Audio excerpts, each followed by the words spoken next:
Hello, I'm Alex Mansfield with Manny Things, and welcome to another episode of Manny Talks Shooting, the show where I talk to individuals all across the shooting industry.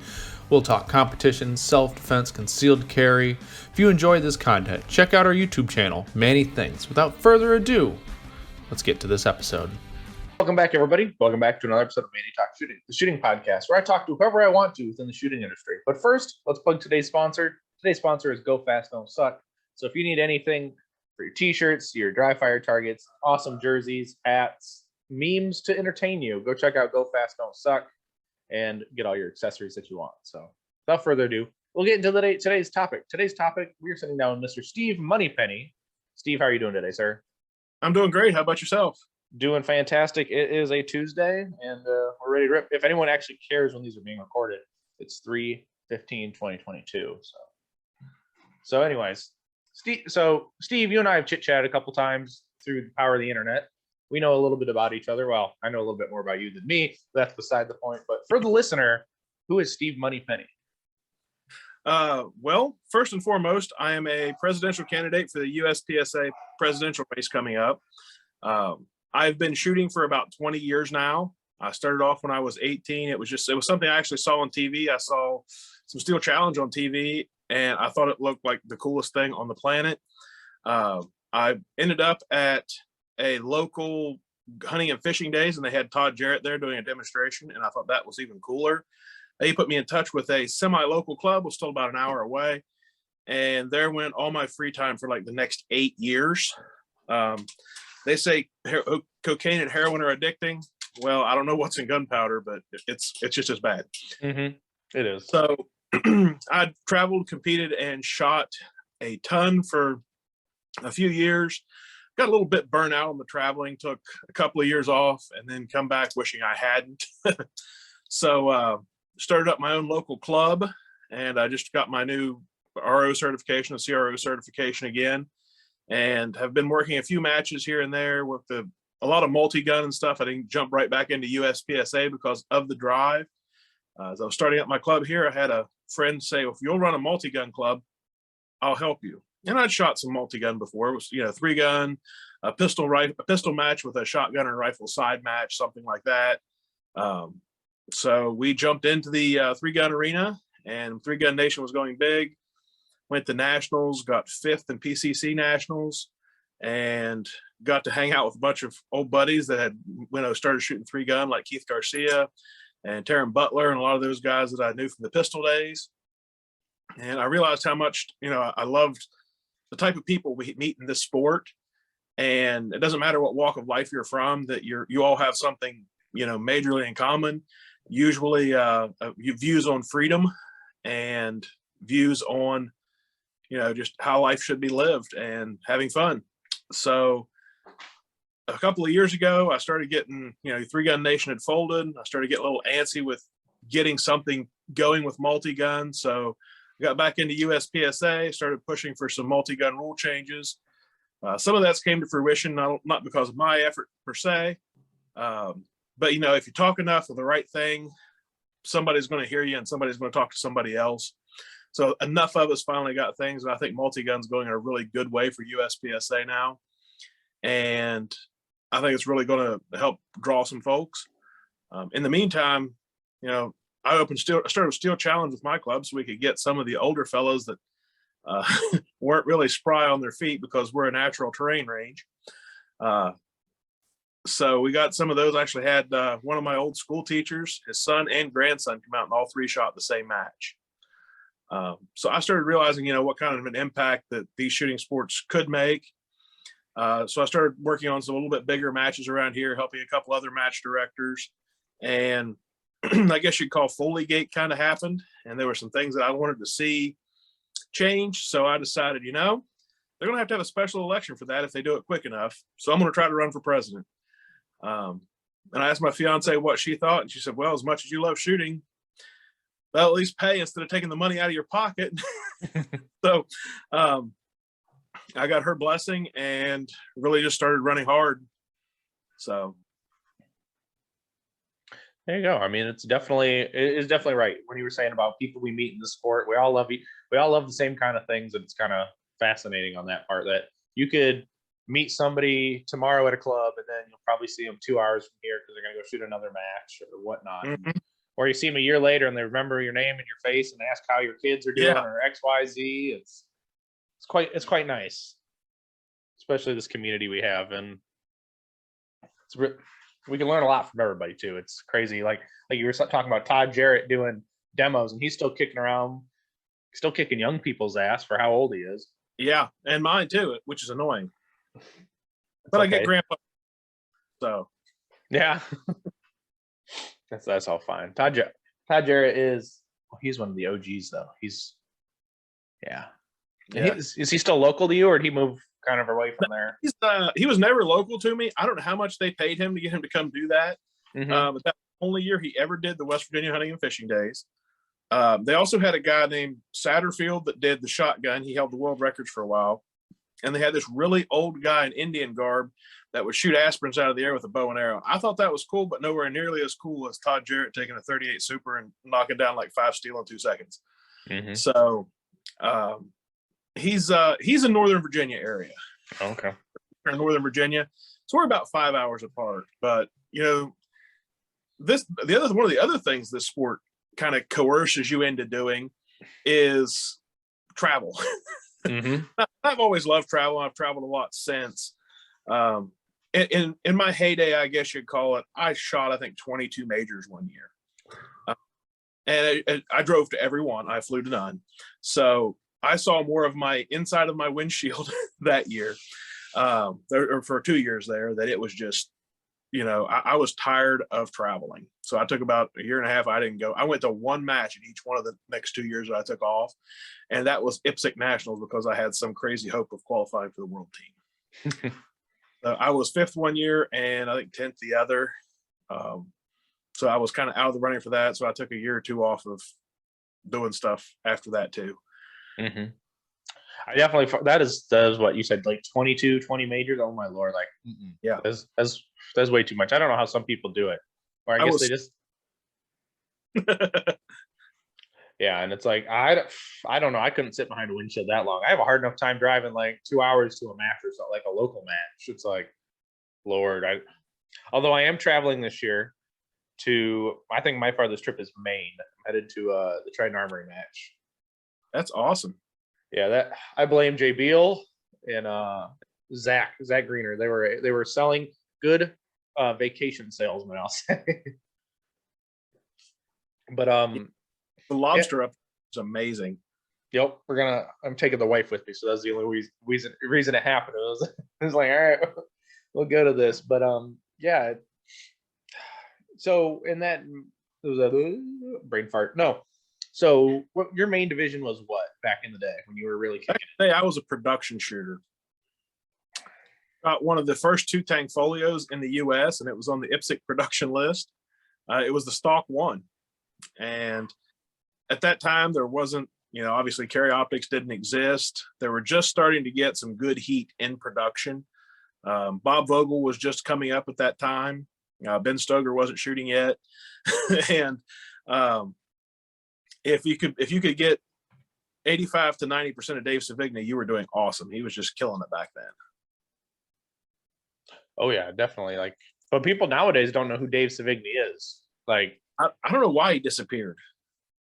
Yeah, I don't know either, but I was one of those odd people when I got into the sport maybe less than 2 years ago. I was searching on YouTube like USPSA and stuff, right? So then I find this thing called Hot Shots. Do you remember that TV show? I do. And that's really what sparked a lot of it too. It was freaking awesome. But it was like Dave Savigny was on there, then nobody else. Then Dave Savigny disappeared. But, but yes. Now that we're talking about, you're saying Vogel was coming up at the time. So what drew you to, well, besides it being like the most entry level division, what kind of made you stay in production, not like want to leave production? Well, I I bounced around a lot my first few years, and I started out with a Glock 10 millimeter, but I couldn't afford to shoot 10 millimeter a lot, so I shot a bunch of downloaded 40 for the first year or so. Then I managed to get me a Para Ordnance. I never got that gun to work for an entire match. Right before I got I moved while shooting limited and going to a few majors here and there. I managed to win enough parts to get me a really good start on an open gun. And I had a good friend of mine at the time, Bob King, who has Red Hill Tactical now. He had learned how to be a gunsmith from a couple of really good gunsmiths before that. So we put together, and that was the first year that Major 9 was legal. And the reason that was important is I could buy brass for $25 1,000 and 20 if I was lucky, versus 85 or 90 for 38 Super Comp or 38 Super. So built a 9 Major open gun. I shot it. It worked okay, but just the offset for the dot, because I was working for a company that would do a lot of police and military training, which was Blackheart International at the time. So, the weekend there I am shooting my open gun with this offset. The rest of the week I'm shooting a Glock, just like all of the tactical people are doing. So it was a massive transition back and forth. So I found out that Glock did not fit my hand well. The Tangfolio, I picked one of them up somewhere and it fit. And of course, Eric Graffel was winning the world shoot with them over and over again. So I think Hang Walgreens was the first one I grabbed a hold of. And I'm like, that feels awesome. I need one. But he said, well, they make a production gun. So I get a hold of EAA and it's like, well, we don't have those for sale, but we do have a couple of them that they made us buy for our production points to get everything imported. And I'm like, well, how much? So they gave me a price of like $750, $800. So I'm like, can I have you send that to my FFL dealer? And they're like, well, if I sell it direct to him, it'll save you about $100. So I, played that route, had them send it COD and got the gun. And it had all the finesse of shooting open, the smooth action, the light trigger, all that stuff. But I still have my sights where I wanted them, and I could pick up match ammo at Walmart for $10 100. The heydays, right? Right, the heydays. People don't even know what that is anymore. Yeah, $10.36 give you 100 rounds plus tax. Yep. Which is interesting. I didn't know they made a stock one, but that shows me, right? I'm like I said, I'm newer into the sport, but hey, it's okay. Now, Steve, if I remember right, on a couple other podcasts, you were talking about you've taken some formal training, correct? Way more than I probably should have, but one of my mottos is ABL, and I have that written on a few things. Always be learning. My boss at the 911 center, that's my day job. He passed away about a year ago, and every day he would walk in and say, at the end of the day, what did you learn today? Because the day was wasted if you didn't learn something. Whether that was about somebody or how to do something or whatever it was, you should always learn every day. So, I shot my first match. I met this guy that says, if you ever want to learn how to use that gun, call me. But he didn't give me his phone number or his business card. And he didn't shoot the last stage of the match because we were shooting in a blizzard, but he still won. And I'm like, I think this guy might know what he's doing. So just so happens I was the post office in the little town of about 5,000 people that I live in. And there's this guy. And I'm like, hey, you didn't give me your phone number. I don't even know his name. And he looked over and pulls a business card out, hands it to me. And he said, what are you doing tonight? And I'm like, I don't know, mailing a package, then I'm free. He said, well, do you know where this is at? And meet me there. We'll do a practice session. So that practice session led to a class, led to kind of a lifelong friendship with him. And after a few years of doing that, he had been deployed again. And I called up this guy named Ernie Langman that had just won nationals and was winning just about everything you could imagine at the time. And had him come to North Central West Virginia to teach a class. Got 5 or 6 people together. Actually, I think it was 10 people we needed to get him to have the class and not cost me anything. So I did that. And I realized what I'd learned was really good. And I just needed to keep training. And then I took a few classes. I took a class from Ken Hackathorn just because, he's one of the original guys that was at the Columbia conference. So you can't get any more OG than that. And took some shotgun classes from Rob Haught. Then found out that Max Michelle and Travis Tomasi were teaching this class called Double Impact. And it was in Michigan. It was actually up at the Livingston Gun Club. And so I took the class there. A year later, I took another advanced class from Max. And somewhere in the midst of this, I was shooting IDPA matches, and this guy named Bob Vogel shows up. So I've never met a stranger. Bob wasn't 21 yet, so his mom was with him at the match because he was crossing state lines with a gun and all this stuff. And Bob was a quiet country boy at the time. So I kind of walked up. Anybody else sitting here? And so I started talking to his mom. I must have talked to his mom for 10 minutes before he said a word. And we ended up traveling and shooting together some after that. So, he hadn't started formally teaching anything, but, you get a couple of guys that are GMs, especially, that are very passionate about the sport. You can bounce so many ideas off each other and learn so much. Oh, definitely. I mean, everyone's willing to share a nugget or two here and there. It's because they want to have the best competition ever. They don't want to win because you didn't have the good plan or you did something stupid. They're like, here, this is what I'm going to do. I mean, might as well. That's what we do on a stage anyway, right? We ask each other, well, what are you doing? Yep. What are you doing? Not most of the time, people are not going to give you a bullcrap answer either. So, no, sometimes Todd will play with you, but well, I mean, maybe shame on first time is like shame on me, right? Second time, shame on you. I know that my early times in the super squads, sometimes guys would try to talk you into something to see if it'd work, and if it worked for you, they'd do it. Right? They're like, all right, well, you're first up, so we'll feed you this plan. Yeah. No. Now you were talking about, you switched from your Tanfolio. You went to the Tanfo from the open gun. What are you shooting now? I am now shooting SIG P320s. Okay. I have an X5. The OG X5 is like one of the first 50 or so that they shipped out that I get my hands on. The one that has the silver barrel in it. I'm still shooting that for my 3-gun and production. I have a regular slide, a 4.7 slide with night sights on it for my carry optics gun. Got a 40 slide that I'm shooting in limited, and I'm building one in open. So we'll see how that goes. You got that bug too? God, you guys are multiplying. You guys are all multiplying. I'm just curious what I can do with the platform. I've spoken with a few really good gunsmiths I'm almost on the great gun shooting team. So I had a few candid conversations with Bruce about, will it work and will it handle it? And there are a couple of actual 9 major loads that do make Sammy spec, like Powder's Blue Dot. And it's just like 9 open was when I started shooting it in like 04 or 05. You're playing with hand grenades. If you blow it up, don't blame me. Right. Yeah, it's definitely don't blame me. But what made you eventually go to the 320? Well, I had shot a few different guns and I could see a lot of potential in it. I handled one at a gun shop and it fit my hand better than most of the other guns at the time. It was a little small, but it fit. So I got the gun in 40 cal because there were no 9s to be had. And I sent it to Bruce Gray to get his trigger job stuff on it. I'd never met him. I knew of Gray Guns for years because they did SIG and HK work.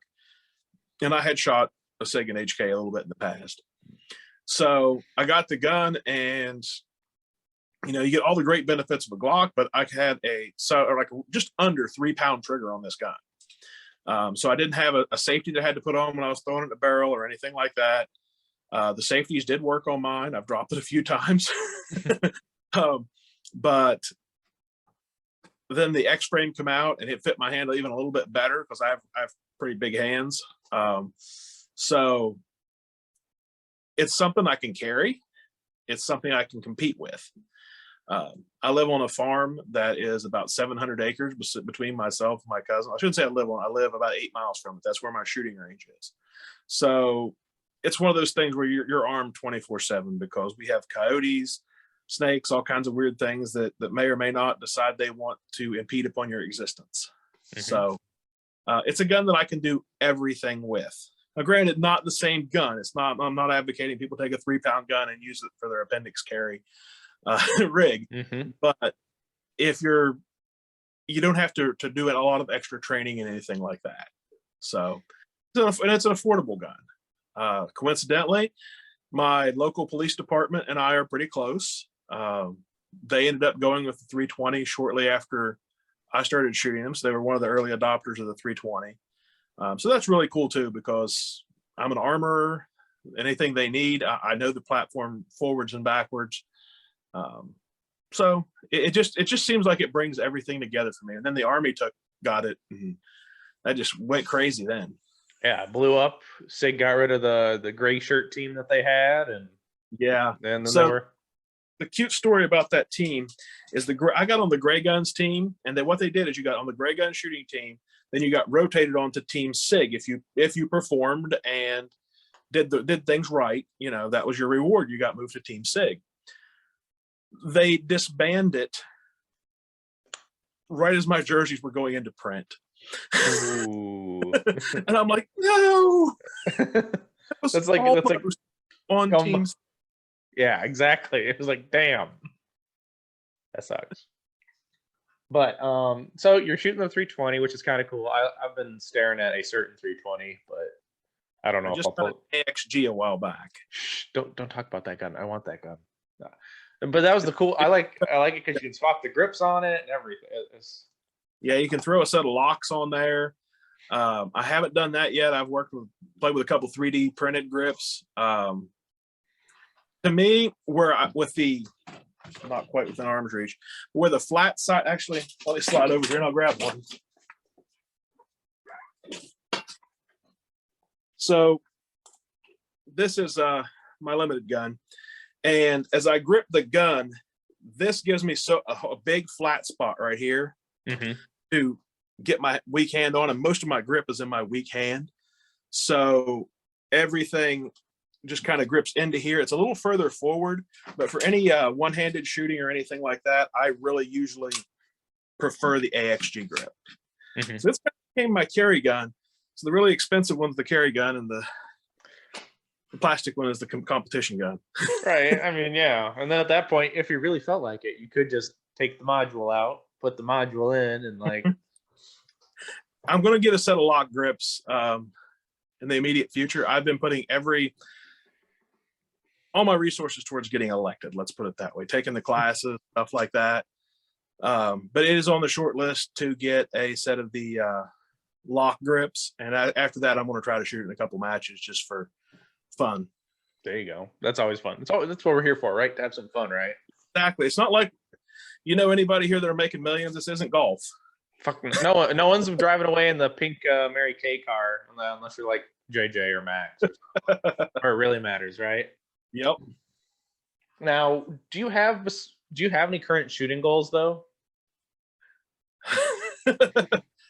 Well, I always have goals. I mean, don't we always? It attracts that type of a personality. I want to make GM in a couple more divisions. Obviously, that's going to require more training and probably some fitness goals for me of that. I've started shooting more steel challenge because, well, I'm running the club, and since I'm there and 22 is cheap, why not, right? So I want to get the 21 division classified, just classified, not really do anything great. And this is going to sound like a terrible shooting goal. I like to feel good about my shooting. One of my strengths has always been points. There are some dudes out there that are super fast. But the bottom line is, if you're not hitting A zones when you're shooting minor, you're leaving a lot on the table. I had a couple of good friends of mine. We had a friendly match. They had a wager on it. The kid's name was BJ Norris. He was about 15. And Jake DeVito was the other one. They were very, very fast. I was shooting a Paraordnance LDA, and this was at the Buckeye Blast. All three of us were B-class shooters at the time. So I finished shooting the match, and my friend Kyle Ferris walks by and said, "So how are the scores going?" And I looked at him, and he's like, "Okay, spill it." I'm like, "I think I got him." And they're like 2, 3, 4 seconds ahead of me. But, their scores are, Alpha Charlie, Alpha Delta, 2 Charlie. When it come out, I beat them by like 1.5 points, and they were way ahead of me on speed. So that's always been one of my strengths. So my goal in every match that I shoot is to minimize penalties and shoot alphas. Mm-hmm. And if I can do that, I'm not super worried about my speed because, in reality, getting your hits is what matters. If you're there a tenth of a second earlier and you miss, it doesn't matter. So as always, I have speed to work on the most, but my goals this year are just to shoot the matches and get the hits and see where the scores go. That's not a bad goal at all. I mean, that's especially if you don't know really what to expect. Like, you really don't want to judge yourself on who's there. It's just you against the clock, so you can get those points. And it's not a bad goal. I shot a match a couple of weeks ago with my CRO class, and I thought, my goal is to get the most alphas here. And I thought that was an awesome goal. It was pouring down the rain, and this very nice lady that just started shooting PCC and she was on my squad. Her name was Julie Hartley. And she broke my heart because she shot 2 alpha on everything. Mm-hmm. Everything. I think she might have dropped a Charlie the entire match. So I did okay on points. I had 1 mic on a far target, but I just enjoy shooting, enjoy hanging out with everybody. Mm-hmm.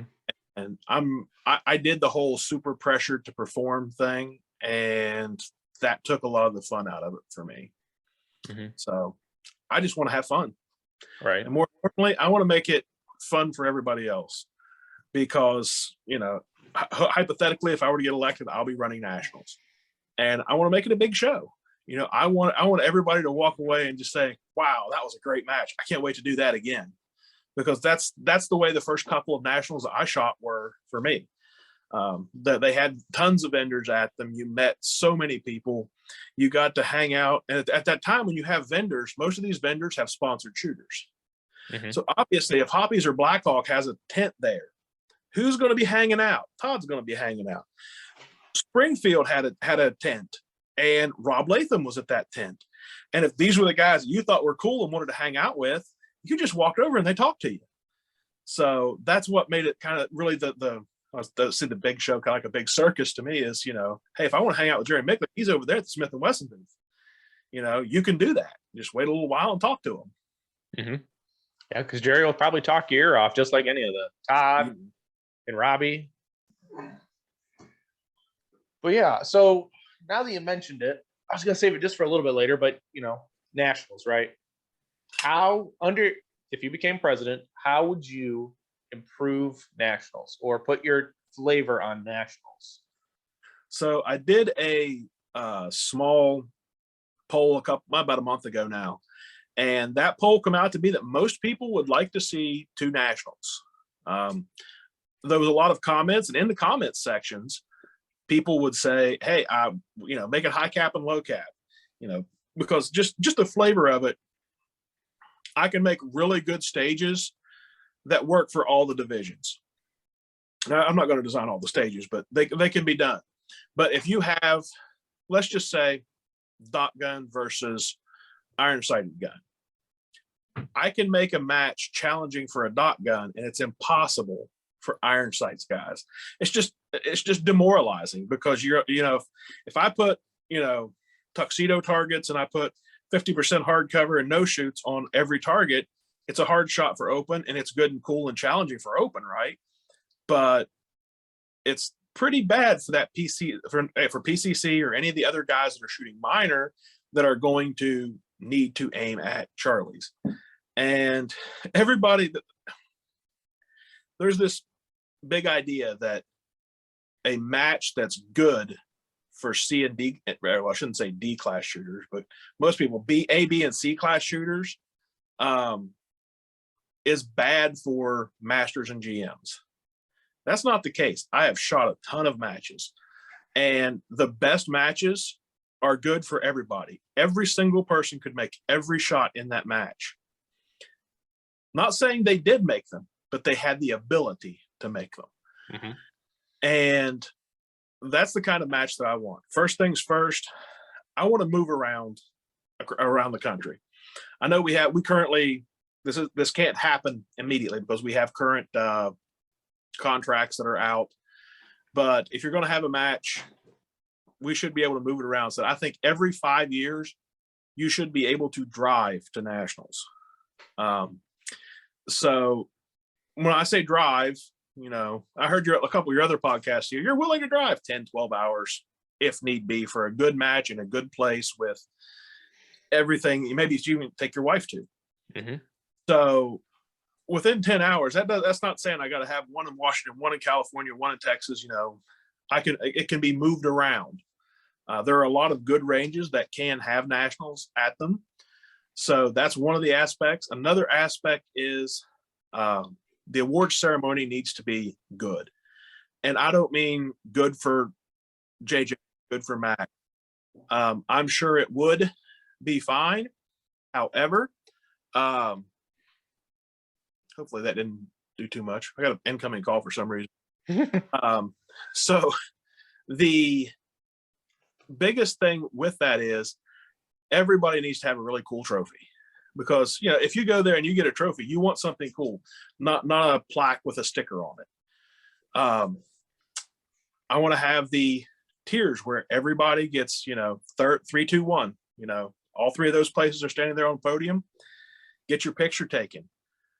It's not always the top of the people that have the most cool photos. I mean, yeah, we all want to see pictures of who won, but we should be able to supply those pictures out there, and everybody's got either a sponsored jersey where either they paid for it, somebody else paid for it, or they just think it's really cool to have Manny Talks Shooting on their shirt, right? Mm-hmm. So I thought I met Eric Graffel one time, and here it's a dude. Eric Graffel actually sold his jerseys on his store. I'm like, that dude does not look like Eric Graffel unless he grew a beard. And finally, I got close to the guy, and he's looking at me like I'm nuts. You're not Eric Graffel, but your shirt says Eric Graffel literally written right on it. So that kind of thing. Give that exposure to all those guys too. It may take us a few extra minutes. The stuff we have for prize tables needs to be set out for a few days. Whether that takes a little bit of extra work, that's fine. Maybe instead of just setting it up, set it up where it's going to be, take a video of it and throw it on a big screen TV and set it there so that people can see the contributions, see the prizes and stuff like that. I think he's announced it. Well, he said it on my podcast, so it'll be out in a couple of days anyway. Bill Duda is going to become a vendor, and he's going to be partnered with a few other people so that he'll have some Red Hill Tactical stuff, some Hunter's HD Gold stuff. Of course, he already sells that in his store. He'll have his stuff there for sale. Things like that to make it a bigger show. As for the match itself, I don't want it to be extremely huge stage number wise. And I'm going to work with guys that have a ton of experience running these big matches. You mentioned Jake Martins earlier. Jake has stepped up and helped to put on some massive matches, and been leader next to it. There's a lot to learn from him. I'm working multi-gun nationals with Shannon Smith because he's put on a number of nationals. There's a lot of other match directors out there. Bill Duda ran some amazing Area 8s. I don't know I could beat him into running a nationals, but pull on those experiences to make the match bigger, better, and more solidified. I really think that my strengths would be putting into doing some of the vendor relations, getting some of those going, and getting the relations built with the shooters that want to come. I can remember back in the early days of the Summer Blast where Larry Halk was running them, and he runs some three gun nationals, which it's 3 guns, so it's a lot more work. And he would go around to matches and make sure, he told everybody something, to get them to come to that match. I think there's a lot of things that aren't broken right now in our sport. Yeah, we talk so much about, well, this is broken, we need to fix this. I mean, there are obvious things that I feel mathematically you should have at least 20% too much food. If somebody's not taking food home with them, you don't have enough. This is America. We're not going to run out. It doesn't cost that much more. The ability to make sure that little things are there and that attention to detail, like the porta potties, water on stages, and all that stuff. That's my biggest thing. So to put that back in the nutshell, I want to make nationals a big show that runs smoothly. And that's a lot of work. I realize a lot of the things that I'm going to be saying aren't easy, definitely for sure. And that's one of my strong suits, and one of the things my fiance sometimes really gets mad at me about. If I get frustrated, I run into a brick wall on something, I'll be like the fish. I'll say, damn, and then I'll swim another direction and just keep working. We've had a few fights, and just expect me to stop and do it, and I just go work on something. So I think that a lot of this can be done with good hard work and attention to detail. Mm-hmm. I definitely agree. And from what your points you've laid out for nationals, it's actually quite doable with, like, you're going to talk to get multiple stage designers so you can have the best stages possible. You're not putting that whole burden on yourself. A podium, I think, is what a lot of people do like, because you want to see who won your class, who won your division's class, like who's the best lady or whatnot. So I think that's awesome. And I mean, I think some people are motivated by prize tables, right? Because everyone wants to walk away with something cool. You don't want to walk away with something that's completely useless to you. But I mean, most of the time, if whoever's setting up the match for the sponsors and the vendors, for the sponsorships and stuff that gets put on the table, pretty much every pistol shooter and every competition shooter would want it. Mm-hmm. Might not be the exact thing you wanted to pull off the table, like ammo or something, but but you'd still like it. And I do like that idea of the 5 years drivable. But what is, and then you got to figure out what's drivable for everybody, but at least it's the option, right? And it's like, and this is absolutely not meant to slight anything going on in Colorado at all. Mm-hmm. But I'm going to make sure it's a match where we can always have our stuff. And I think that has been done in Colorado. I know that's been a big internet drama point. Come on. I always segment the year into two types of train. One is your train up part of the year. The other is your shooting part of the year. But then you have that third part where you don't shoot guns and you just kind of talk crap all winter. And everybody's frustrated, man. Right now, everybody wants to be on the range shooting, and the weather's going crazy some places. And then we watch some of our friends shooting things like the Alabama section, targets flying away. But then we see the video of them shooting the day before that was beautiful. And you still in Michigan going, that would be nice. We did get a good the first weekend of the month. The first weekend we had our match. It was the same weekend you had your CRO class. It was windier than crap, but it was 50 degrees and we were taking it. That's awesome. It was nice and warm where we were, thankfully, because it was pouring the rain. So, well, Sunday it was. Saturday, it was a beautiful day. I was like, Troy, can we move the class outside? He's like, I ain't taking the projector out there, Steve. I'll carry it. Just let me. So I think that, having the nationals in, obviously we can't go to California. We can't go to New York. Maybe we can go to New York. There's a couple clubs that have amazing matches in New York. I'm not sure how they get away with it. And some people said, just shut up and take your gun. And I'm like, I can't tell people that. Well, I think it's the issue of flying to New York, I think, is the major issue. It's like, you don't fly to New York City, period. Yeah. Like you fly to Pennsylvania, you get a rental car. Yeah. And the thing is all that stuff is still illegal in New York. Now, how bad they're cracking down on it, I don't know. But I do know that when I see something that's illegal, it really makes me go, do I want to go there? And do I want to, support that? I know there are great ranges and great people, but, I guess we could have nationals in California, limited 10, single stack production, because that's where they're limited to. Hawaii is limited to 10 rounds. There's actually 3 clubs in Hawaii. I thought was really cool. And just having a firearms friendly atmosphere, bless you. Having that firearms friendly atmosphere to be able to have the matches, to me, is very important. And that said, I know that Colorado had tried to change some things, and they're not enforcing the magazine limits and all that stuff. So, and the Palisade was pretty much built with federal money. So I don't even know how much support Colorado being there. Hopefully not a lot, since, they didn't like our industry. Yeah, I know. And a lot of manufacturers moved out of Colorado. Like, I think Magpul was there and they moved out. So, they moved to 3 states. Yeah, so definitely a thing to be, I guess, concerned or noticed about, right?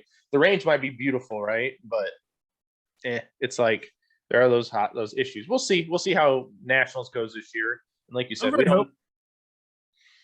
IDPA nationals was pretty awesome there from everything that I've heard.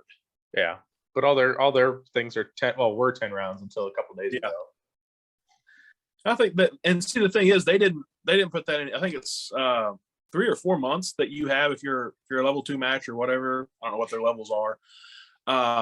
If basically state championship, if you're running a major match, you have time to comply. It's not like, here's the rules, fix it now. Mm-hmm. So I think that's a really good thing. Mm-hmm.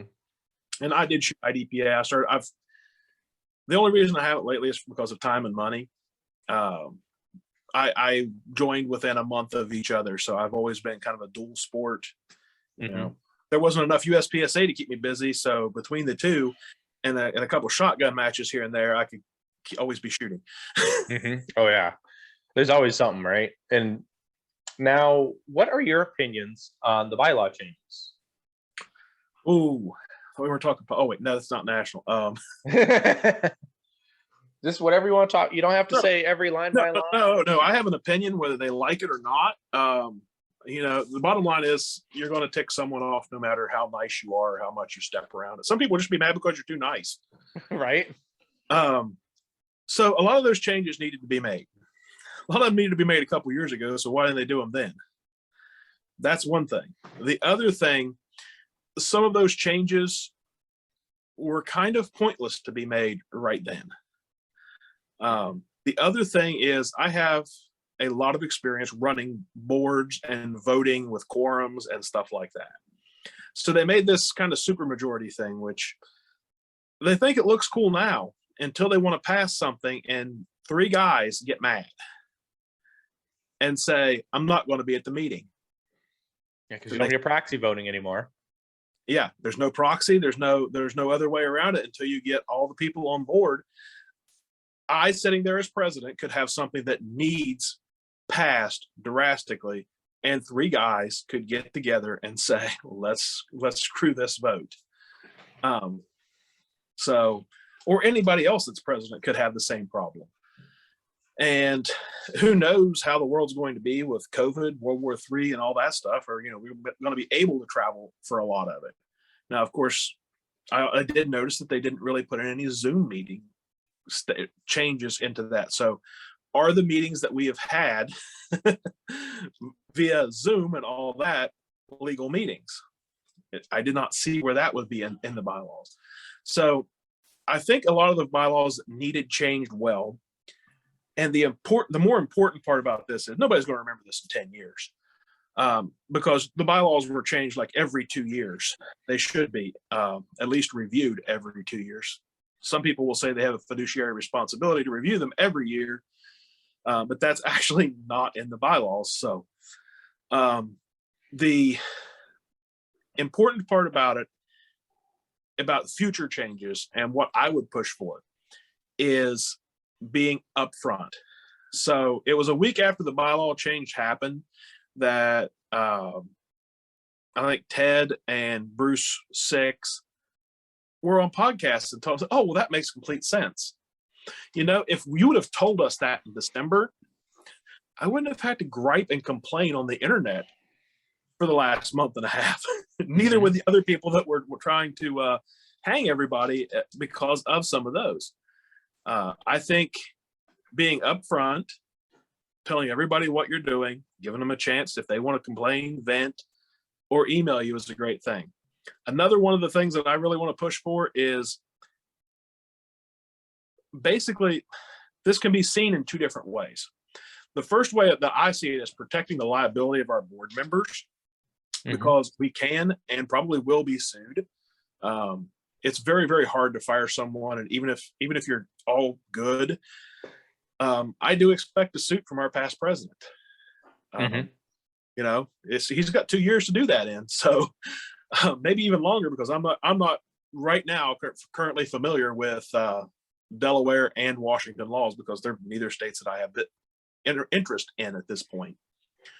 But if you can look at something and you say, well, I voted this way because I have 250 emails that says yes and 35 that says no, or we had a poll where this many members logged in using their member number and said they wanted me to vote this way.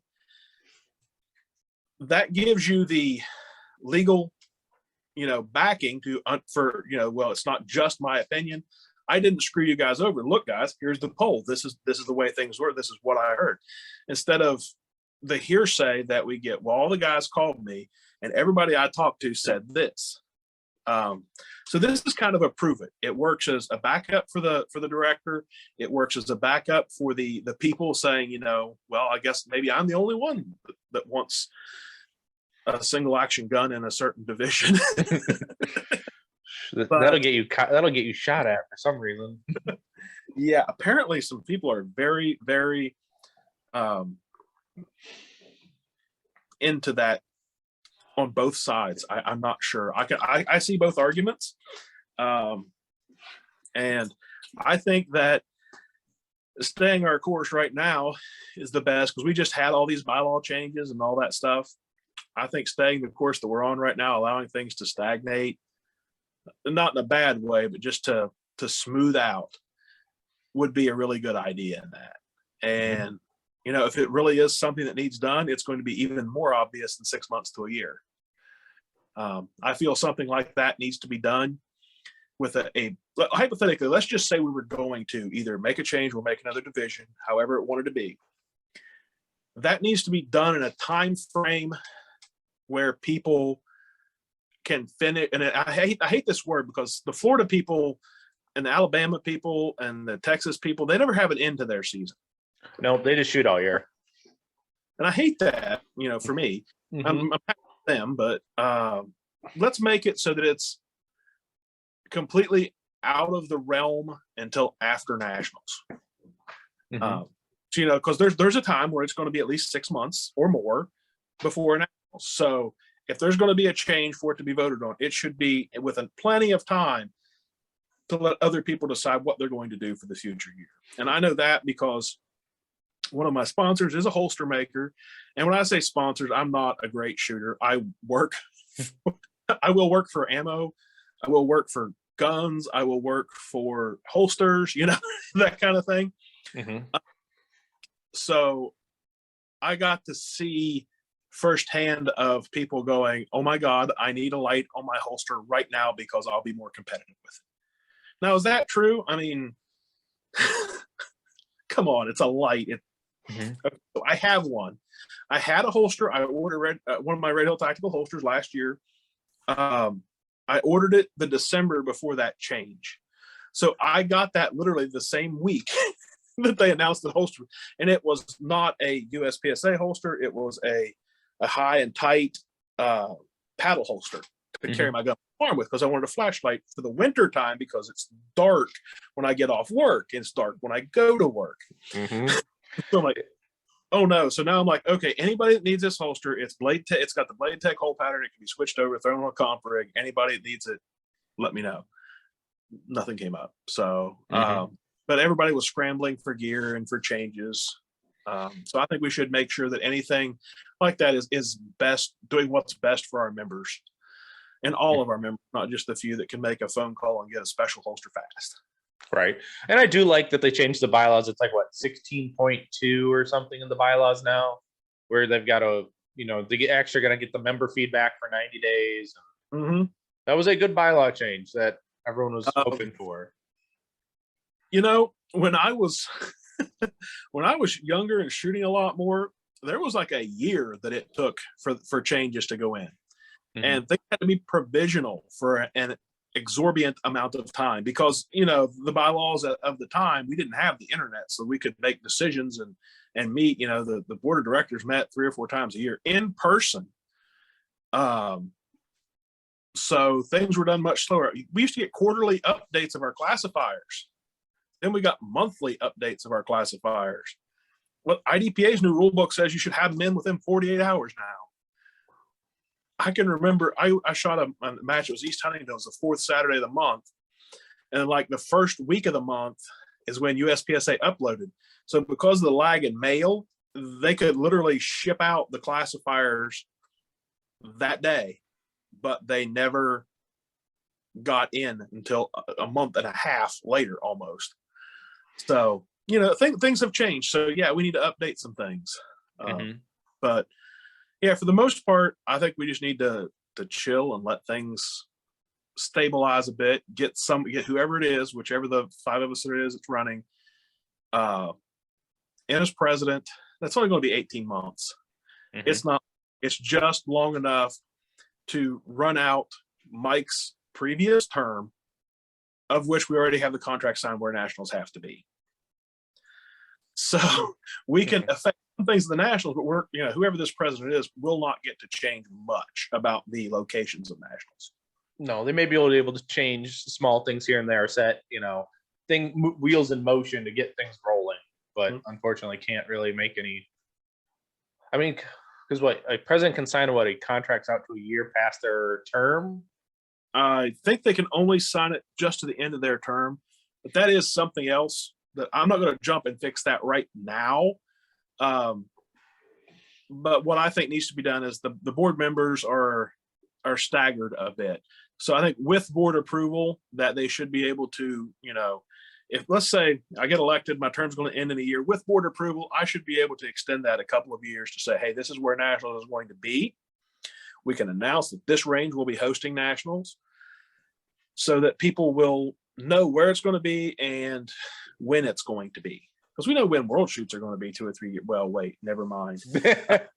We knew when world shoots were going to be. So, and that's one of the other things. I want to make a couple of matches. I think the biggest, I know that one of the biggest sales that's not a handgun is the AR-15. It has done massive things, and we have a rifle world shoot coming up. I think we need a couple of national championships for a rifle that will work really, really well in segueing in with a PCC nationals. So though, I don't have the answers to that because one, I'm not in a position to make those decisions. And I do know that there are some guys having awesome rifle matches like the Kalash Bashes and stuff like that are pulling in tons of people. So there's definitely something there that I think USPSA can use. And I think it will be profitable to bring in new members. And when I say new members, we're not talking about new shooters. We're talking about people that are already shooting. They're already competing. They are just not current USPSA dues paying members. And I think that can bring us in some of the guys that are already in the industry. And I think word of mouth will get it out there because a rifle's easier to shoot than a pistol by far. And a lot of the guys that are military veterans, they cut their teeth. I know vets that never even qualified with a pistol. There's a lot of them out there that, if they did, they just qualified once or rarely issued one. So I think I think the rifle is going to be a big thing coming up, but not allowing it to take away from our pistol in any way. Right. And I kind of like that idea you're mentioning. Maybe have 2 rifle nationals back to back, where you can have the long gun, right? You can have the AR-15, and then you can have a PCC nationals, kind of have them set up the same, kind of change some things a little bit. But being an old man with some gray in my beard, I actually remember that Mike Voigt had a couple of matches where USPSA actually had a manually operated rifle nationals, and it was ran under USPSA rules. So our rule sets are currently set up that we can. I don't want to say that we should do more because we're already, we've got a lot of people that are stressed. There's a lot of people out there running, PRS and other stuff that want to do certain things. And I think we have a place that everybody can play, a lot of people will play, and it'll bring USPSA to the forefront. There was one of the podcasts that I was on that had a question that I thought was awesome. It says, what's your vision for USPSA? Do you think you can ever, and the other question was, how can we get it in the name in every household? Most people thought that it was impossible. I don't think it's impossible. I just think it'll take a lot of hard work. We have a ton of amazing sponsors. I'm also have an FFL, so I'm a firearms dealer. So I see a lot of guns, and I'm very deep into the industry in that way. Palmetto State Armory they're killing it. I mean, they're making AKs, they're making AKs cheaper than I can build an AK. And I have way too many parts kits sitting on my shelf that aren't going to go anywhere because it's cheaper to just buy a Palmetto AK. And they're just as good, if not better. So they're killing it in so many ways. They just happen to be massively sponsoring USPSA right now. So if we were to stick a little card in there that says, hey, go shoot your first USPSA match free. Now that's not taking anything away from us.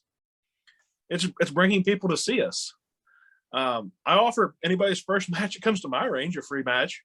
Come on, see how you like it. It's going to cost you some ammo. That's it. And a lot of times people say, hey, I got a box of ammo, because we had one guy show up. He's now a close friend of mine. His name was Chris. He shows up with the Glock 19, concealed carrying it. And he said, I'm not here to shoot. I'm here to watch my buddies. And I'm like, really? You know how to shoot a pistol? He's like, I'm carrying a pistol. It's unloaded, right? And he's like, yeah, I read the range rules. I'm like, okay. So why aren't you shooting? You how to shoot a rifle? Yeah. Shotgun? Well, yeah, I shoot theirs all the time. Like, so why aren't you shooting? Well, I didn't bring enough ammo. So I was working someone else's match at the time. So I put him in the scoring pad and said, come on, you're getting a crash course. Well, let everybody else shoot. He shot behind them. I was standing right next to him. And when we got done, I'm like, hey, Dana, this guy owes you a match fee. And he's like, oh, are you serious? You signed up a spectator as a competitor. I'm like, well, yeah, he had a gun. And he still shoots, and he's currently a customer of mine for my gun stuff. And he's moved on and shoots in different states and all kinds of stuff now. So it's great seeing a sport be able to make that kind of an impact on people. Oh, absolutely. And it's great because people, they get hooked. It's like you said, there's got to be like cocaine and gunpowder or something.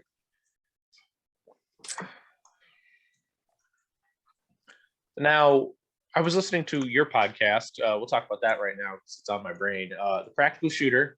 Your first episode's out, and more will be coming. By the time this airs, you'll probably have 2 or 3 extra episodes. But you did say that procrastination was your worst trait. Yes, it is. So how do you, as president, how do you plan to overcome procrastination? Well, first of all, by surrounding me by pushy people. The ways that I have overcome the procrastination part. Well, see, first of all, the procrastination in the podcast part of it was I had nobody to hold my feet to the fire. There was no deadline of Steve, you must do this by this date X, or else. And I kept trying to make it better, and I wanted to be perfect. And finally, I gave up on the perfect and said, you know what? Something is better than nothing. I'm going to put this out there. If I look stupid and I fail, I can delete it, right? I won't delete it. I'll leave myself looking stupid out there so everybody knows that I make mistakes too. And there might be good content that people get, even if I do think I look dumb, that it may benefit some people. So the way I have done that is just, I have all these eye devices. I said, hey, this time to this day, you are going to do this, period. Somebody else calls, somebody else does something. I'm sorry, it's not that important. This is what I'm doing. And I have had to compartmentalize my life a lot like that because I work as a day job for my 911 center. I do the addressing and mapping there. I'm also the secretary for the local emergency planning committee and the advisory board for the 911 center. Those kind of all segue into each other, but there's still certain things that have to be done at certain times or I get in trouble because the state of West Virginia requires the minutes must go out at least 1 week before the meeting date, and they have to be good minutes, and the agenda has to be out. That agenda, if there's action items, it has to be on there and spelled out. It can't be, just, hey, we're going to talk about, what's on the agenda. The Planning Commission agenda is going to be talking about new buildings. No, it has to be like 254 East Main Street demolition. It's got to be, and we're not going to tear down that building in Weston if anybody's asking. It's just a hypothetical number. Unless you live there, then it's totally a fake street directional on that. So, but anyway, I have to be exact and concise with those. So that's one of the things I want to do is I want to be concise with the minutes. I'm not going to tell everybody I'm going to have a monthly meeting. I'm not going to try to make our volunteer area directors any more worn out than they already are. If you realize what these guys signed up for, they signed up for a pretty cake job. They met maybe quarterly. They got some free match fees. They got $5,000 stipend to travel if they spent the money. I know area directors that did not ever touch that money. They said, you know, I'm doing this because I love doing it. Thanks for the free match. You know, if you won't take my money, and go on. But these guys signed up for a cake job. And the next thing they know, some bad things happened. And together they all figured out that they needed to meet every week from September to December for multiple hours and sometimes more than one time a week. That's like getting hired as a part-time job and having to work double overtime. You know, you have to work 90 hours a week. In comparison, I'm not saying any of them work 90 hours a week. I'm sure some do at their day job and then had to do this. But I'm not going to put that burden onto them. I will say that I will have weekly updates. I'm doing podcasts now. That's one thing, is to teach me to learn and be able to do this. I will throw a live up certain day of the week. I'm thinking Thursdays, but may change, may not. I'll throw a live up on multiple platforms. Hey, this is what I've been working on this week. There may be some weeks where I don't have a whole lot to talk about. Maybe we'll joke around about some memes that Duda shared. But you know, I will be out there. I will tell you what I'm doing. I will tell you what's going on. I will not breach any contracts. I'm not going to talk about stuff that I know that I can't talk about, but there's a lot of things out there that we could be much more transparent about. And I think that will help bring a lot of the faith back that the membership has possibly lost. I'm not saying that membership doesn't have faith in us, but I'm just saying there's a lot more people questioning a lot more things than what I can remember in the past. So to fully answer your question, good scheduling, forcing myself to do dates, surrounding myself by people that are going to force me to do this within this time frame and go on. My fiance is going to be one of those, by the way. No, I'm not hiring her for USPSA. But there's things that she wants to do in life. She wants to travel, and she wants our porch redone, which will hopefully we work on this spring. She wants certain things done around the house, and for me to get those done for her, I will have to get my USPSA stuff done on a manner. I will be leaving most of my responsibilities with the county. Again, it's an 18-month job, so I'm not going to say, hey, goodbye benefits, goodbye vacation, tenure, etc. I shouldn't call it tenure, but I get 2 days of vacation a month, and we get all of the federal paid holidays off. So I can adjust what I'm doing there enough, and I have enough time off built up that I think I can at least give more than the 40 hours a week that I think USPSA should be getting to USPSA. And my plan is to phase out of that, just because I've said I will, and I'll do what I say I'm going to do. But I feel that as USPSA grows, we're what? Everybody's saying 35,000 members, but I know there's 1,000 members since last fall. There's like 300 life members. Yep. I looked at the number when I said that I was going to run. My fiance had shot one steel challenge match at the time. We still haven't had another steel challenge match because it was towards the winter and got cold that she has shot in. She doesn't shoot in the cold. I'm not going to make her be uncomfortable to shoot unless she wants to be. That's you can't force somebody to do something. If you do, they're going to push back. So she's like, well, can I join? And I'm like, sure. So there's her member number. Well, had my first steel challenge match, and I had this one guy that came in, and he shot some, and he's shot with me for years. He's like, man, I want to join USPSA, but I can't get the website to work. Okay. And I'm like, okay, what's your problem? And he starts telling me this. I'm like, hey, Roy, what? Do you want to be a member with a magazine, or do you want to be an associate member? He's like, I just want to be an associate member. I never read magazines anyway. I'm like, okay, give me $25. And he looked at me and reaches in his pocket and hands out $25. I pull out my phone. Your member number will be A one. It's just a pretty simple form. And he's like, you already have my information. I'm like, well, yeah, it's in practice score. All I had to do is switch the window. And he's like, that's awesome. And I'm a USPSA member. I'm like, yeah, you'll get something in the mail in a couple of weeks. This is your member number. You go to log into the website. I made your password. And well, you really better change that now since I just announced that on the World Wide Web.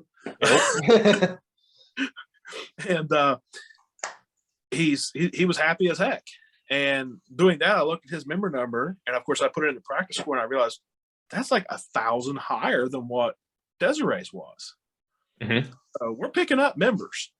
So what we're doing with this, kind of the long way to the story, sorry about that, is at 35,000, 36,000, whatever members, it's going to take X amount of effort to do things and help cultivate and grow our clubs. Because in reality, there's a lot of places where we're going to have to cultivate new clubs because the matches sell out in 20 or 30 minutes. So I think this job is going to become a full-time job, whether I like it or not, whether the board likes it or not, it's going to start requiring full-time commitment. And that's kind of what I'm prepared for, because I mean, I think we're like 2 or 3 years away from being 55, 60,000 members. Steel Challenge is growing like an absolute weed, which is awesome. Maybe I should say a flower because it's a sunflower. Right. There's a lot of people coming in. So that's kind of my take on that. Well, if you think about it, like how many, like they want the president to be at X amount of matches a year. Like that's like 72 traveling days. I want to think it was somebody put it out there. Matt Hopkins, who I'm running against Matt Hopkins. We see things a little differently. I think I'll be a better president than him, and he thinks he'll be a better president than me. The bottom line is, if I win the election, I have to work with Matt. So I'm not gonna say bad things about Matt, Bruce. I have no reason to say bad things about Mike, and I don't know the E-Men. I don't know any bad things about him to say. So he's always been a really cool guy. So I'm going to run a clean campaign and try to be positive. And if they, if you have a good idea, if Matt has a good idea, if Mike Shadalov has a good idea, or Bruce Wells, any of them, I'm willing to go with it. We're going to do the best that we can and hopefully make everything better together. I know that's an old cliche saying, but it's very true in a lot of instances. But I'm going to have to work with Matt and Bruce if I get elected. I have seen what a presidency looks like whenever the board of directors is butting heads with the presidency, and it doesn't get a lot done in any direction. And that's, if that happens with me and I can't get anything done, I'm going to move on to something I can be successful at. I don't like failing. Never have. I've kind of grown accustomed to success and preparing for that. Mm-hmm. Well, yeah, you can't butt heads because can't get nothing done. I mean, and then it's just the members are like, well, they blame you. They don't blame the board. They blame the president. And it's, like, I know a lot of people didn't like administration under Strader, but they don't. Well, people don't either like Strader.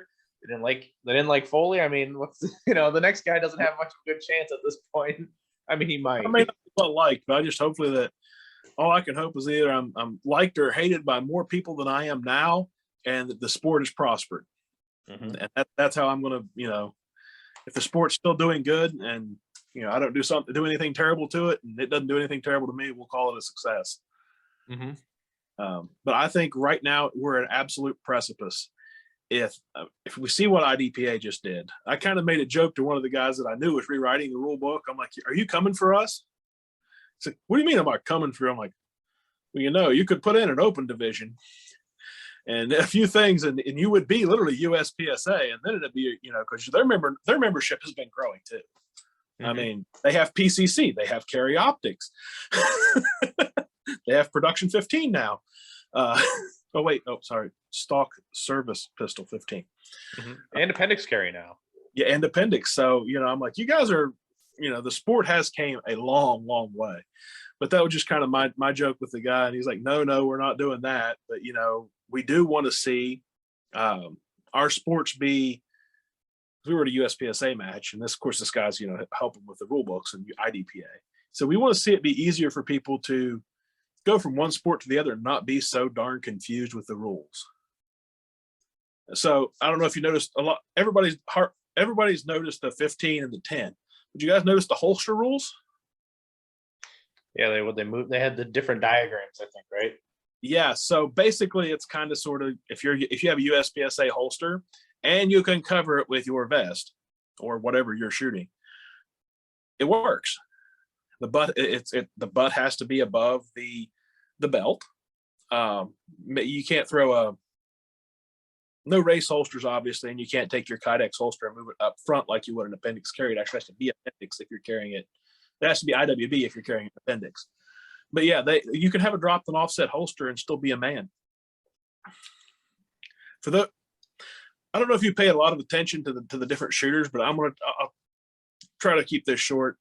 If I drop my arms to my sides, my belt is near my elbow, about right here. If Rob Latham does that, his belt is right here. So the difference in this and this is about 0.2 of a second on a flat out speed draw, no matter what. So the drop and offset actually saves me about 0.1 of a second on every single draw. Doesn't mean much in an IDPA match, but a steel challenge match, you draw a lot. So it puts the gun in the same place and lets it be a little bit more comfortable for me. Yeah, and it's nice to see that IDPA is changing the rules, kind of getting with the times. I mean, they added fault lines a couple years ago instead of cover calls and whatnot. It's definitely nice to see. It is kind of nice to hear that they are trying to make it easier for people to go between games to help competitive shooting out. But now we kind of dabbled in a little bit the practical shooter podcast, or the practical shooter. Yep, that's one. Yep. I just like to call it a podcast. What's your vision with that? What is your plan? I think you said it in your podcast intro, but well, my biggest vision with it is, first of all, I was a GM. I don't like to say I am a GM. You could take me out, and if I practice straight for the next 2 weeks, I don't think I could hit 4 GM classifiers. I'll be honest with that. But you get to that level, and people start looking at you differently because they think they can't do it. And I saw this with martial arts. I was a national champion martial artist, and people look at you like, well, yeah, he can do it, but I can't. It's like, dude, I was just as clumsy as you are when I was 17 years old. It doesn't matter. Talent can be made.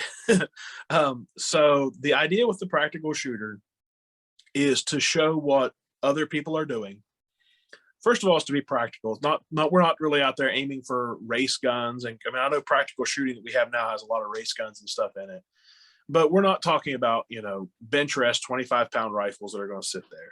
We're talking about like NRL hunter class and stuff that you can just go out, you can buy a gun, maybe put a couple $100 into it and compete with it.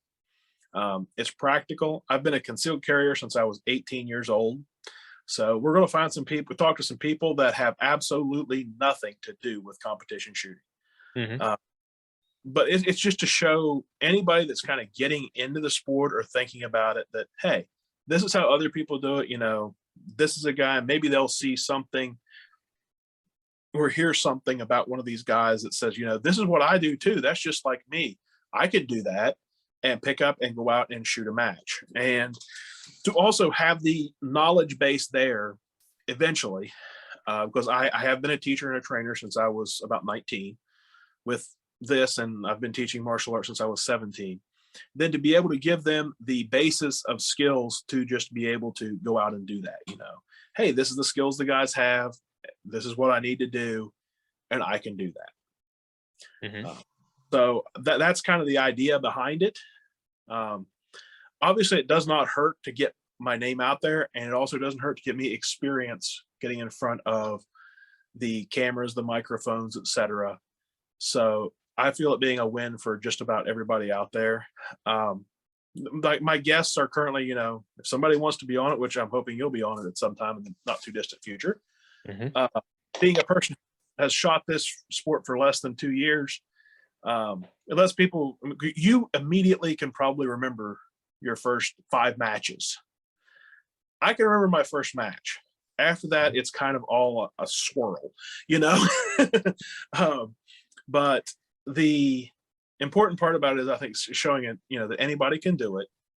This is my path. This is what took me down that path. This is this guy's path.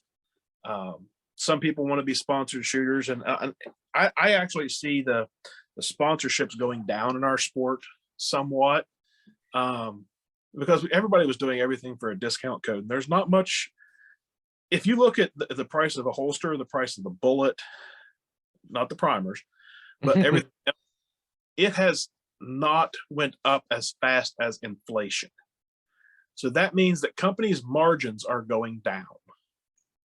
If a margin goes down, there's not a lot of ways to keep margin other than to cut certain things that you do without raising price. Nobody wants to raise the price because everybody's raising prices. If that makes sense.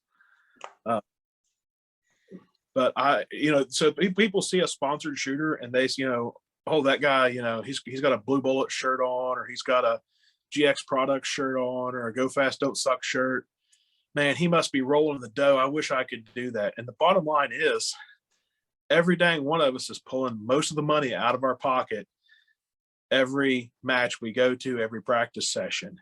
Yeah, sure, there's discounts out there, but they help. I'm very thankful for the people that give me discounts and give other shooters discounts. And hope that, but the bottom line is, you're going to work for that. That's the whole point, is that you work for it. You earn that discount by bringing them more business, hopefully. If you don't, then the model falls apart and it can't be sustained. Agreed. Yeah, and I can see that. No one ever wants to really raise their price, because then people will just like, well, I can't afford it then, since it's too much money. And then yeah, so yeah, I could see that. Yeah, and I honestly see there's a lot of people intimidated by someone wearing a jersey at a match. Like, it's like, what makes them different than me? It might be even a local match, right? You got one guy wearing their jersey because they prefer to, or if they're even sponsored or whatnot, they just want to look cool. Or honestly, I like the jersey material because it breathes really well. Yeah, I'm fat, I sweat. I'm not as fat, and I don't sweat as much, but I still enjoy breathing. You're standing there, right? You're not hot and stuffy. Right. So, there's always those things, but yeah, I could definitely see where it's intimidating. I talk to my match director almost every other day now, and it's like, how we're trying to figure out a new shooters, first time shooters into practical shooting course, figure out how to get the average Joe or even the average club member to come out and shoot a match. Because in Michigan, I don't know what it is, our shooting population for matches has dwindled drastically. Wow, that's terrible. Like, if you look at all the majors coming into Michigan, right? Only 10% of those shooters are local Michigan shooters. So everyone else is from Indiana, Ohio, or traveling even farther than that. It's crazy. I know I know a few of the clubs have actually shut down since I was shooting in Michigan a good bit. And, I think a lot of that has to do with the drawbacks of the auto industry, because things are not nearly as affluent as they used to be up there. Those who could afford to get out and move to Florida did. But it seems a lot of times it seems very cyclical, and in certain areas too. Everybody does it, they try it, and if they don't stick to it, they move on to something else. You get a downturn in the economy. And I remember that when myself and Jake DeVita he was a couple years younger than me, but I was just out of college. And I remember we filled out one of those forms about the average salary of a USPSA shooter. We put down 0. We were unemployed. We were literally working matches And I was working for his dad, some in the basement. He was just helping them out for room and board, and that he was working for him full time doing some different graphics work and stuff like that. But we weren't making hardly anything, and the average was $75,000 a year, and that was like in 2005 or 6 or something like that. I'm sure it's went up now, because so is everything else. But if you look at an area, the affluency of that area a lot of times will affect the sports that are being played and that go to. And I know if you go to Northern Virginia right now, you best be Johnny on the spot to get in a match. You're sitting there ready to click. And there's a few other places that are like that. I know that as you go to the like Rowan Fishing Game and stuff in Southern North Carolina, their matches fill up almost instantly. But just like I used to shoot in Michigan, there were clubs everywhere. You could shoot every weekend, both days of the weekend, if you wanted to play both IDPA and USPSA. And there used to be 85 to 90 people show up in the Pittsburgh area to every monthly match. And now it's like 45, 50. So hopefully we can get, an influx of members where it's not overburdening some of the clubs, but just to get some of the clubs back to where they used to be able to be. I think the more people that know that there is a shooting match going on, the better. One of the things that I would like, I'm going to do, whether I'm the president and do this or not, right now, I'm not going to be doing it before the presidency because I'm busy. But if I'm the president, I'm going to have templates, match, this is USPSA, and have a photo or something, and something that somebody can walk up, take their device, look at a QR code. It'll show them a couple of short video clips, and maybe even do it. This is USPSA.com. That's a little sell the sport to people. And if they see that at the gun counter, they see it in a card that comes with their gun, hopefully eventually they'll get there. And I'm not just pointing this out there going, I hope and pray this and that, something else. In a marketing aspect, it takes people 5 exposures to actually go, hey, and open their mind to that. So that's 5 times you see it.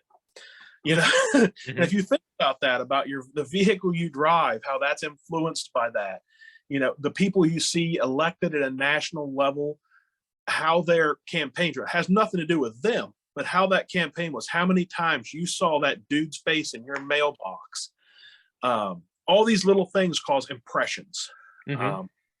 So with that, and that's why, I comment on everything I can that's USPSA, because I ran for office here for House of Delegates in West Virginia, and I have a lot of friends. I've had to remove some so I could add some shooting people I have business relationships with, because I've been at 5,000 friends now for a few years. It's like, follow me on Instagram. There's no limit there. But the key to that is that's how many impressions you're getting. And if people see if Alex Manfield, commented on Mary Kay post, my wife got a bunch of this stuff on her counter, and if that causes a couple more people to see it, and then if Steve Moneypenny does it, we have a few mutual friends. So that's why I comment like almost on everything that any of my sponsors share, any of my friends are sharing. That drives that algorithm up and gets more people to see it. So the more impressions we get on people, the more likely we are to have people there. So if we have something in every gun, hey man, we're gonna have matches this week. Can I put up this little poster here that has our match schedule on it?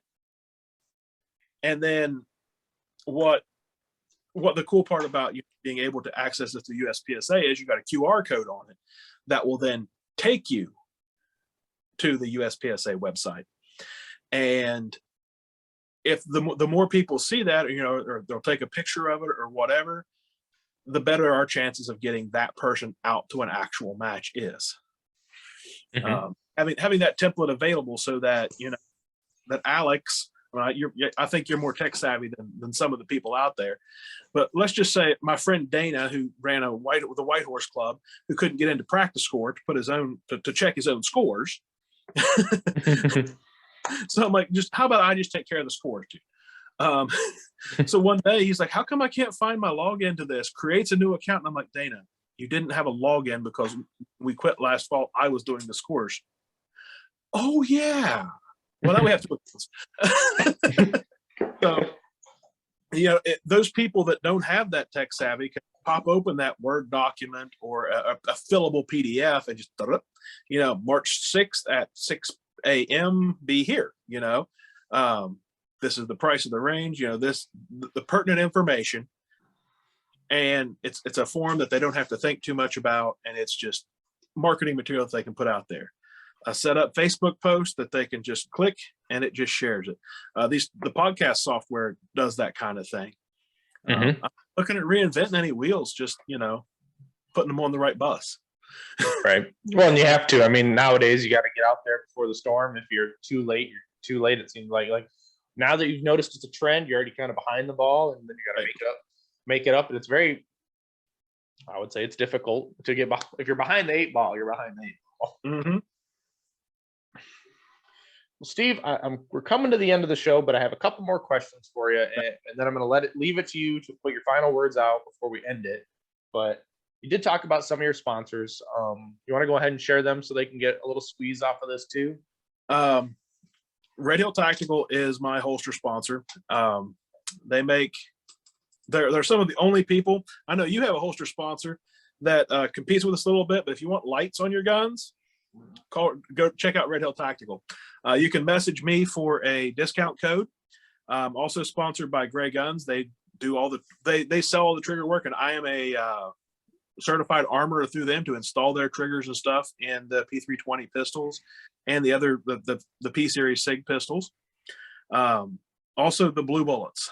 Of course, they sponsor our nationals and all that stuff. If there's a discount code that you need or any questions you have with that, you can message me, or you can look up the Blue Bullet Shooters on Facebook, where there's a lot of those questions that have already been answered. It's a nice little group that's semi-private. You can find it, but you'll have to ask to join it because we got a bunch of people trying to sell us stolen sunglasses. The Hunters HD Gold, I believe they're also one of your sponsors. They work with you. Brian does amazing things, goes to all the matches. Then of course, Go Fast Don't Suck. He keeps me entertained through the winter, and he makes banners. He did this logo, which will be a banner next week, and that logo and banner. He does stickers. I shoot at his dry fire targets all the time.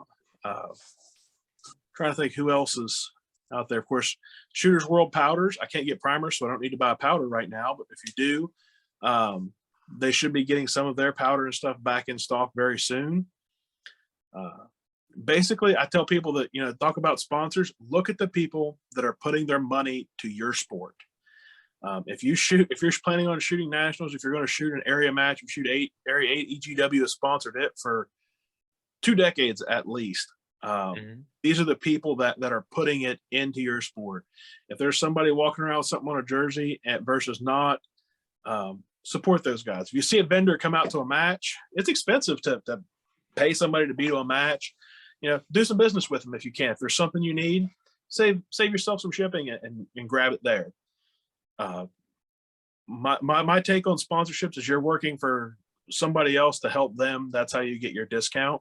And they're putting a lot into our sport and to the people of our sport. So try to support them all. Absolutely. Now, Steve, where is the best place they can get a hold of you at if they've got questions about you, your candidacy, your plans? Where's a good place for them to reach out to you at? You can go to stevemoneypenny.com and it will send you to my link tree. It has my Facebook, my Instagram, and everything else. You can call me at 304-266-1313. That's my cell phone. I may be out of service, but leave me a voicemail and I will get back with you. My Instagram is Steve Moneypenny. I'm not real creative if you haven't noticed. You can look me up. There's only about 6 guys with the name of Steve Moneypenny in the United States. So most likely if you see a guy that has a beard, That's usually me. And I'm trying to think of what the others are. I'm on Tumblr also, but I'm not very active there. I made backups to all that crazy stuff. So, Steve Moneypenny on Instagram and Steve Moneypenny or Steve Moneypenny for USPSA president, numeric 4 instead of FOR, is one of my Facebook pages. So I look forward to hearing from everybody. The more information that I can do, the more people I can talk to, I think it'll just make everything better. Mm-hmm. Absolutely. Now, if you had to leave the listeners with any final thoughts, what would those be, Steve? We have a USPSA election coming up. If you don't feel that you've been represented, make sure that when your card comes, you log in and vote. Don't put it off. Don't worry about voting for the wrong person. Just vote. We're having a very small percentage of people turn out to vote. Your voice does matter.